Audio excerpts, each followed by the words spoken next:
നമസ്കാരം. എല്ലാവർക്കും പുതിയൊരു എപ്പിസോഡിലേക്ക് പുതിയൊരു വീഡിയോസുമായിട്ടാണ് വീണ്ടും വന്നിരിക്കുന്നത്. അതായത് കാര്യത്തിലേക്ക് കടക്കാം. 2025 മെയ് മുതൽ 2026 മെയ് വരെയുള്ള വ്യാഴത്തിൻ്റെ സമ്പൂർണ്ണ ചാരഫലമാണ് പറയാൻ പോണത്. അപ്പോൾ എല്ലാവർക്കും ഉപകാരപ്പെടുന്ന വീഡിയോസ് ആയിരിക്കും എന്ന് വിശ്വസിക്കുന്നു. അപ്പോൾ എൻ്റെ ഈ ഗ്രൂപ്പ് എല്ലാവരും ഒന്ന് ഫോളോ ചെയ്ത് സബ്സ്ക്രൈബ് ചെയ്ത് കമൻറ്റ് ചെയ്യണമെന്ന് എല്ലാവരോടും പറയുകയാണ്. അപ്പോൾ അതുപോലെ തന്നെ നല്ല നല്ല കമൻറ്റുകളൊക്കെ പ്രതീക്ഷിക്കുന്നു എന്നും കൂടി പറയുകയാണ്. അപ്പോൾ നമുക്ക് അതായത് അത് കഴിഞ്ഞ് ഞാൻ ശനിയുടെ 2027 വരെയുള്ള ശനിയുടെ ചാരഫലം പറഞ്ഞിരുന്നു. ഇനിയിപ്പോൾ പറയാൻ പോണത് സമ്പൂർണ്ണ വ്യാഴത്തിൻ്റെ ചാരഫലമാണ് പറയാൻ പോണത് 2025 മെയ് മുതൽ 2026 മെയ് വരെ. അപ്പോൾ അതിനു മുമ്പായിട്ട് നമുക്ക് നോക്കാം. കൂടുതലായിട്ടൊന്നും പറയാനൊന്നുമില്ല. അപ്പം സപ്പോർട്ട് ചെയ്യുക. നിങ്ങളെപ്പോലെ ഒരു സപ്പോർട്ട് ചെയ്യുമ്പോഴാണ് നമുക്ക് പുതിയ പുതിയ വീഡിയോസൊക്കെ ഇടാനുള്ള ഒരു കണ്ടന്റ്, നമുക്ക് ഒരു പുതിയ വീണ്ടും ഒരു വീഡിയോസ് ചെയ്യണം ഒരു ആഗ്രഹം വരുന്നത്. അപ്പോൾ നിങ്ങളെല്ലാവരും സപ്പോർട്ട് ചെയ്യുകയാണ്. അപ്പോൾ നമുക്ക് കാര്യത്തിലേക്ക് കിടക്കാം, വലിപ്പിച്ച് നീട്ടുന്നില്ല. അപ്പോൾ മേട ലഗ്നത്തിൻ്റെ കാര്യം, അതായത് 2025 മെയ് മുതൽ 2026 മെയ് വരെ മേട ലഗ്നക്കാരൻ്റെ 3 ആയിരിക്കും വ്യാഴം സഞ്ചരിക്കുന്നത്.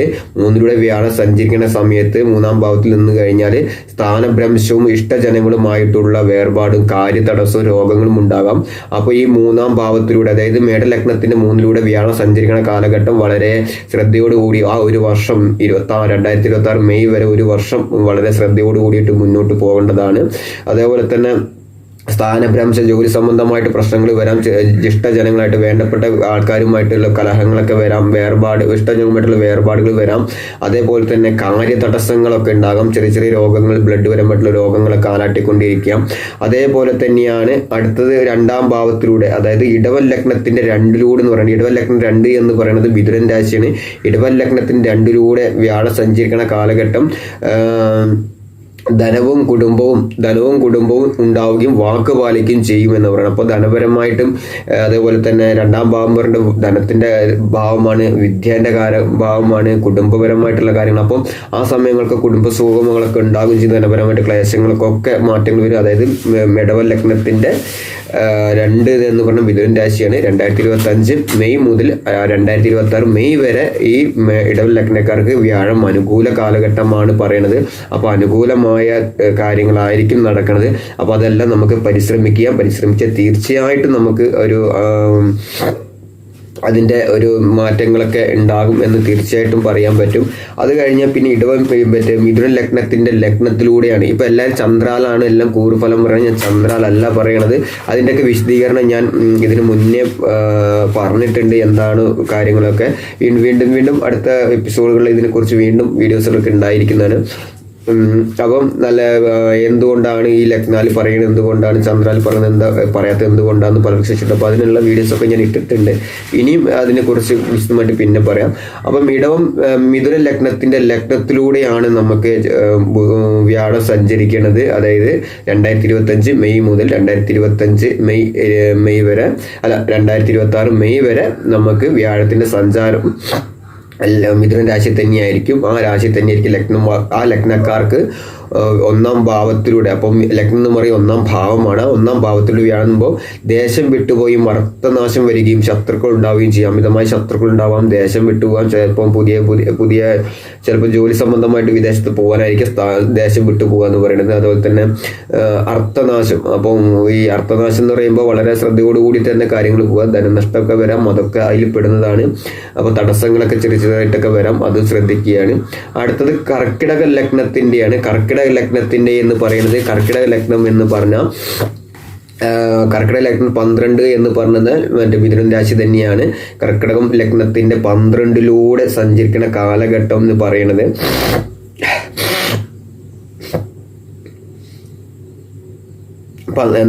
ദുഃഖം, അതായത് ദ്രവ്യത്തിന് ബുദ്ധിമുട്ട്, ദുഃഖം, അമിതമായ ദുഃഖം ഉണ്ടാവാൻ ക്ലേശം, അതായത് വ്യയമാണ്, 12ാം ഭാവം വ്യയമാണ്. അപ്പോൾ അമിതമായ ദുഃഖങ്ങൾ ഉണ്ടാകാം, തടസ്സങ്ങൾ വരാം. അതേപോലെ തന്നെ ദ്രവ്യത്തിനും ധനത്തിനും നഷ്ടങ്ങൾ സംഭവിക്കാം. അപ്പോൾ അത് ശ്രദ്ധിക്കുക.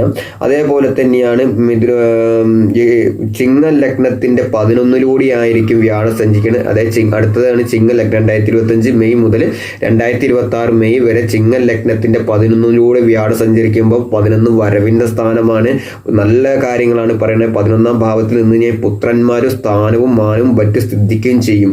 അതായത് പുത്രന്മാർക്ക്, അതായത് കുടുംബപരമായിട്ട് മക്കൾക്കൊക്കെ നല്ല സ്ഥാനത്തിനൊക്കെ, നല്ല ധനപരമായിട്ടൊക്കെ, നല്ല സാമ്പത്തികപരമായിട്ടും പുത്രന്മാരൊക്കെ അവർക്ക് നല്ല സ്ഥാനങ്ങളൊക്കെ ഉണ്ടാകാം.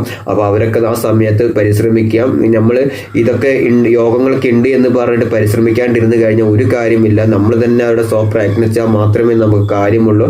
അപ്പോൾ അതൊന്ന് നിങ്ങൾ ശ്രമിച്ചാൽ നല്ലതായിരിക്കും എന്നാണ് എനിക്ക് പറയാനുള്ളത്. 2025 മെയ് മുതൽ 2026 മെയ് വരെയാണ് ഈ പറയുന്ന ചിങ്ങൻ രാശിക്ക്, ചിങ്ങം ലഗ്നത്തിന് അനുകൂല സമയം വരുന്നത്. അപ്പം അതും നിങ്ങൾക്ക് ആ 11ാം ഭാവത്തിൽ വരുമ്പോൾ വരവിന് അത് വിനിയോഗിക്കാൻ ശ്രമിക്കുക. അടുത്തത് പറയണത് കന്നി ലഗ്നക്കാരൻ്റെ 10ാം ഭാവത്തിലൂടെ ആയിരിക്കും സഞ്ചരിക്കുന്നത്. 10ാം ഭാവത്തിലൂടെ സഞ്ചരിക്കുമ്പോൾ സ്ഥാനഭ്രംശമാണെന്ന് പറയുന്നത്. അതായത് 10ാം ഗ്രഹനിലയിൽ 10 നല്ലതാണ്, ദൃഷ്ടി കൊണ്ടൊക്കെ നല്ലതാണ് 10ലേക്ക്.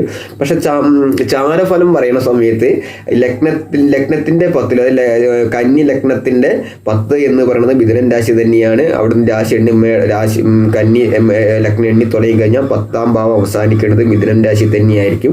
ആ 10ാം ഭാവത്തിൽ സഞ്ചരിക്കുന്ന സമയത്ത് അർത്ഥത്തിനും സ്ഥാനത്തിനും പുത്രന്മാർക്ക് നാശം വരണം. അതായത് അർത്ഥത്തിന് നാശം വരാം, സ്ഥാനമാനത്തിന് ബുദ്ധിമുട്ട് വരാം, പുത്രന്മാർക്ക് നാശം വരാം.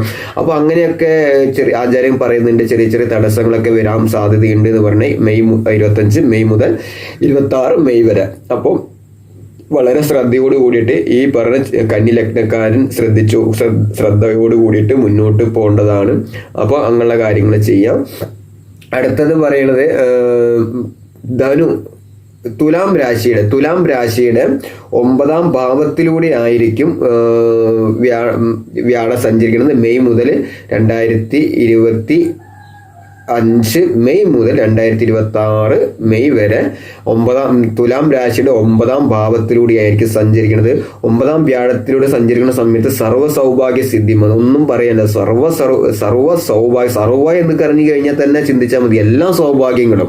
അപ്പൊ സർവ്വ സൗഭാഗ്യ സിദ്ധിയും എന്ന് പറയുന്നത്. അപ്പോൾ വേറെ ഒന്നും അതിൽ പറയാനില്ല, എല്ലാ നേട്ടങ്ങളും ആ സമയത്ത് ഉണ്ടാവാം. അതായത് ഈ 2025 മെയ് മുതൽ 2026 മെയ് വരെ ഈ പറയുന്ന തുലാം രാശിക്കാർക്ക് അനുകൂല സമയമാണ്. സർവ്വ ഗുണങ്ങളും കിട്ടും.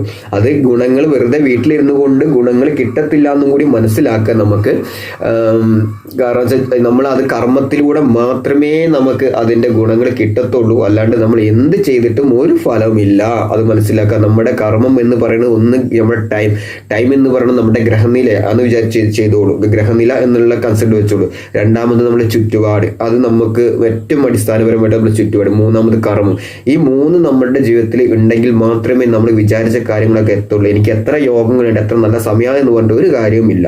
അപ്പോൾ അത് കഴിഞ്ഞ് വൃശ്ചിക ലഗ്നക്കാരുടെ 8ലൂടെ ആയിരിക്കും വ്യാഴം സഞ്ചരിക്കുന്നത്. 8ലൂടെ വ്യാഴം സഞ്ചരിക്കുമ്പോൾ പിന്നെ ഒന്നും പറയാനില്ല നമുക്ക്. കാരണം വെച്ചാൽ അഷ്ടമത്തിൽ നിന്ന് മരണദുഃഖമാണ് പറയുന്നത്. മരണദുഃഖം, അരിഷ്ടതയും ധനനഷ്ടവും കഷ്ടതയും വന്നത്. അതായത് സകലമായ ബുദ്ധിമുട്ടുകൾ 8ാം ഭാവത്തിലൂടെ സഹിക്കുക. അപ്പോൾ വൃശ്ചിക ലഗ്നക്കാർക്ക് 2025 മെയ് മുതൽ 2026 മെയ് വരെ വൃശ്ചിക ലഗ്നക്കാർക്ക് വളരെ ശ്രദ്ധയോട് കൂടി മുന്നോട്ട്. അഷ്ടമത്തിൽ നിന്ന് കഴിഞ്ഞാൽ മരണദുഃഖം, അരിഷ്ടത, ധനനഷ്ടം, കഷ്ടത, ഫലം. അപ്പോൾ വളരെ ശ്രദ്ധയോട് കൂടിയിട്ട് തന്നെ ഞാൻ ഇപ്പോൾ ഇത്രയും കാര്യങ്ങൾ പറയുമ്പോൾ തന്നെ ഞാൻ വിശദീകരിക്കുന്നില്ല, അപ്പോൾ നിങ്ങൾക്ക് മനസ്സിലാവും. അത് അടുത്തത് പറയാനുള്ളത് ധനുരാശിയുടെ 7 എന്ന് പറയുന്നത്, ധനുരാശിയുടെ 7ാം ഭാവം എന്ന് പറയുന്നത് മിഥുനൻ രാശിയാണ്. അപ്പം തീർച്ചയായിട്ടും 7ാം ഭാവത്തിലൂടെ വ്യാഴം സഞ്ചരിക്കുമ്പോൾ ധനുരാശിന്റെ അധിപൻ തന്നെയാണ് ഈ പറയണ ധനുരാശി, ധനുലഗ്നം, ലഗ്നത്തിന്റെ 7. അപ്പൊ രാശി എന്ന് പറയുമ്പോൾ ഇതിന് 7 എന്ന് പറയും. അപ്പൊ ധനുലഗ്നത്തിന്റെ 7 എന്ന് പറയുമ്പോൾ ലഗ്നാധിപനാണ് 7ാം ഭാവത്തിൽ സഞ്ചരിക്കുന്നത്. അപ്പൊ 7ാം ഭാവത്തിൽ നിന്ന് കഴിഞ്ഞാൽ ശോഭന കർമ്മങ്ങൾക്ക് വേണ്ടി യാത്ര പോകുക, സ്ത്രീ സൗഖ്യം, പുത്രലാഭം എന്നാണ് പറയുന്നത്. 7ാം ഭാവത്തിലൂടെ നല്ല കാര്യമാണ്. ശോഭന കർമ്മങ്ങൾക്ക്, പുത്രന്മാർക്ക് അങ്ങനെ യാത്ര പോവുകയും അതുപോലെ തന്നെ തീർത്ഥാടനങ്ങൾക്കൊക്കെ നല്ലതാണ്. സ്ത്രീ സൗഖ്യം എന്നറിയ പുരുഷന്മാരുടെ വിവാഹം കഴിച്ച ആൾക്കാർക്കായി കുടുംബവുമായിട്ടൊക്കെ നല്ല ഐക്യം ഉണ്ടാവുന്ന സമയമാണ്. അപ്പം ഈ പറയുന്ന 2025 മെയ് മുതൽ 2026 മെയ് വരെ ഈ പറയുന്ന ധനുരാശിക്കാർക്ക് അനുകൂലമാണ്. അത് കഴിഞ്ഞ് കുംഭൻ ലഗ്നക്കാർക്ക് 6 ആയിരിക്കും വ്യാഴം സഞ്ചരിക്കുന്ന. 6ാം ഭാവത്തിൽ നിന്ന് കഴിഞ്ഞാൽ ശത്രുക്കളിലെ കൊണ്ട് ഭയം ഉണ്ടാകാം, അവരുടെ ബന്ധുക്കളെ കൊണ്ട് പീഡയ രോഗങ്ങളും. ഇപ്പം നമ്മൾ അവരുടെ കുടുംബപരമായിട്ടൊക്കെ ശത്രുക്കൾ ഉണ്ടാവുമല്ലോ. അപ്പം ചിലപ്പോൾ അവരെ കൊണ്ടും അവരെ ബന്ധുക്കളെ കൊണ്ടൊക്കെ നമുക്ക് പീഡകൾ വരാം. അതായത് കുംഭൻ ലഗ്നക്കാരൻ്റെ 6 സഞ്ചരിക്കുമ്പോൾ, 6 എന്ന് പറയുന്നത് മിഥുനൻ രാശിയാണ്, മിഥുനത്തിലായിരിക്കും ഈ ഗുരു നിൽക്കുന്നത്. അപ്പോൾ 6ാം കുംഭൻ ലഗ്നക്കാർക്ക് വ്യാഴത്തിന് അനുകൂലമല്ല ഈ 2025 മുതൽ 2026 മെയ് വരെ. അപ്പോൾ അതൊന്ന് വളരെ ശ്രദ്ധയോട് കൂടിയിട്ട് മുന്നോട്ട് പോകണം എന്നാണ് പറയാനുള്ളത്. പിന്നെ അടുത്തത് മകരം ലഗ്നത്തിന്റെ 5 ആയിരിക്കും നമുക്ക് ഈ വ്യാഴത്തിന്റെ സഞ്ചാരം. 2025 മെയ് മുതൽ 2026 മെയ് വരെ വ്യാഴത്തിന്റെ സഞ്ചാരം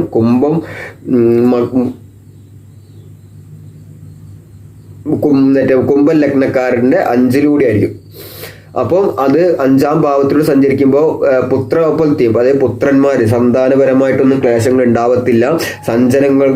സഞ്ചനങ്ങളുമായിട്ട് നല്ലതായിരിക്കും. രാജ്യതുല്യം, അതായത് ജോലി സംബന്ധമായിട്ടും ഈ മറ്റ് കുടുംബപരമായിട്ടും സന്താനങ്ങൾക്കൊക്കെ നല്ല അനുഭവങ്ങൾ വേണ്ടതാണ്. അടുത്തത് പറയാൻ മീനൻ ലഗ്നക്കാരൻ്റെ 4 ആയിരിക്കും നമുക്ക് ഈ വ്യാഴം സഞ്ചരിക്കുന്ന 2025 മെയ് മുതൽ 2025 മെയ് വരെ.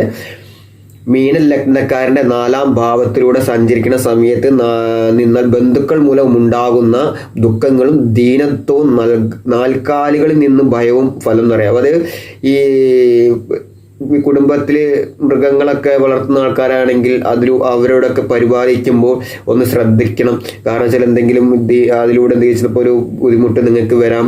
അതേപോലെ തന്നെ ബന്ധുക്കൾ ഈ കുടുംബപരമായിട്ടൊക്കെ ഇത്തിരി ക്ലേശങ്ങളൊക്കെ വരുന്നതുകൊണ്ട് നമ്മൾ വലിയ രീതിയിൽ കാര്യങ്ങളൊന്നും മുന്നോട്ട് ഈ വലിയ പ്രശ്നങ്ങൾക്കൊന്നും മുന്നോട്ട് പോകാണ്ടിരിക്കുക, വളരെ ശ്രദ്ധയോട് കൂടിയിട്ട് മുന്നോട്ട് പോവുക എന്ന് പറയുന്നത്. അടുത്തത് അപ്പോൾ ഇത്രയും കാര്യങ്ങളാണ് മറ്റേ 12 ലഗ്നക്കാർക്ക് പറയാനുള്ളത്. അപ്പോൾ എല്ലാം പറഞ്ഞു കഴിഞ്ഞു പോയി എന്ന് ഞാൻ വിചാരിക്കുന്നു. അപ്പോൾ എല്ലാവരും വളരെ ശ്രദ്ധയോടെ, ഞാൻ ഇത്രയും കാര്യങ്ങളൊക്കെ പറഞ്ഞത് നിങ്ങൾക്ക് പുതിയ അറിവുകളാണ് പറഞ്ഞത്. ഇവിടെ കൂറുഫലം, നക്ഷത്രഫലം, ഈ ദശ ഇതൊക്കെ പറഞ്ഞിട്ട് ഓരോ ആൾക്കാർ ഈ ദശ ഒക്കെ പറഞ്ഞിട്ട് പോകുന്ന ആൾക്കാർക്കൊന്നും ഒരു അടിസ്ഥാനമില്ല. നമ്മളിപ്പോൾ 18 വർഷം രാഹുദശയാന്ന് പറഞ്ഞിട്ട് 18 വർഷം കഷ്ടകാലം എന്ന് പറയുമ്പോൾ ഒന്ന് ചിന്തിച്ചു നോക്കി. അപ്പോൾ അവിടെ ജാതകത്തിൽ ലഗ്നം കൊണ്ട് ചിന്തിക്കുമ്പോൾ സമയത്ത് അനുകൂല സമയമായിരിക്കും. അപ്പോൾ നമ്മൾ പലരും പല രീതിയിൽ പറയണതിൻ്റെ മനസ്സിൽ അല്ലെങ്കിൽ നമ്മൾ ഒരിടത്ത് പോകുമ്പോൾ നെഗറ്റീവ് എന്ന വാക്ക് കേൾക്കുമ്പോൾ അത് ഉപബോധ മനസ്സിലെടുക്കുകയും നമ്മളത് പിന്നീട് അതുകൊണ്ടായിരിക്കും പ്രവർത്തിക്കുന്നത്. അങ്ങനെ നെഗറ്റീവ് കാര്യങ്ങളൊക്കെ പറയുന്ന സ്ഥലത്തൊക്കെ പോകാണ്ടിരിക്കുക. നമ്മുടെ കർമ്മങ്ങൾ ചെയ്യാം, അവിടെ തീർച്ചയായിട്ടും നമുക്ക് വിജയം ഉണ്ടാവും എന്നാണ് പറയാനുള്ളത്. അപ്പോൾ പുതിയൊരു എപ്പിസോഡുമായിട്ട് വീണ്ടും വരാം. അടുത്ത കണ്ടന്റ് ഞാൻ ഇതുവരെ തീരുമാനിച്ചിട്ടില്ല. അപ്പോൾ പുതിയൊരു എപ്പിസോഡുമായിട്ട് വീണ്ടും വരാം. നന്ദി, നമസ്കാരം.